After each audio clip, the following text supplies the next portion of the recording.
Cricket से जुड़ी तमाम खबरें, वर्ल्ड रिकॉर्ड, आईसीसी रैंकिंग और आने वाली सीरीज के शेड्यूल से बाखबर रहने के लिए सब्सक्राइब करें बी ऑफिशियल चैनल को और दबाएं बेल के बटन को ताकि आप हमारी लेटेस्ट वीडियो सबसे पहले देख सकें।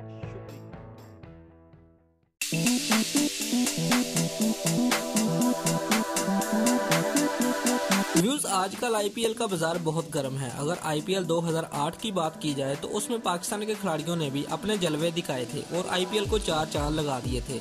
लेकिन 2008 के बाद भारत के वजीर आजम नरेंद्र मोदी ने क्रिकेट को सियासत में बदल दिया और पाकिस्तान के साथ हर तरह की क्रिकेट खेलने पर बाइकाट कर दिया और पाकिस्तानी खिलाड़ियों पर आईपीएल खेलने की पाबंदी भी लगा दी।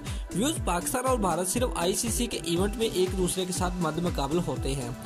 व्यूज, इस बात को मद्देनजर रखते हुए भारत के भुवन बैम, जिनका यूट्यूब पर बीबी की वाइन्स के नाम से एक बहुत बड़ा कॉमेडियन चैनल भी है, उन्होंने अपने इंस्टाग्राम में एक वीडियो शेयर की जिसमें उन्होंने कहा कि आईपीएल में कोई पाकिस्तानी खिलाड़ी खेले या ना खेले, लेकिन शाहिद अफरीदी को लाजमी खेलना चाहिए। शाहिद अफरीदी को भारत के क्रिकेट ग्राउंड में खेलते देखना बहुत अच्छा लगता है। दोस्तों, क्या आप बीबी की वाइन्स की इस बात से मुत्फिक हैं? कमेंट में अपनी राय का इजहार लाजमी करें।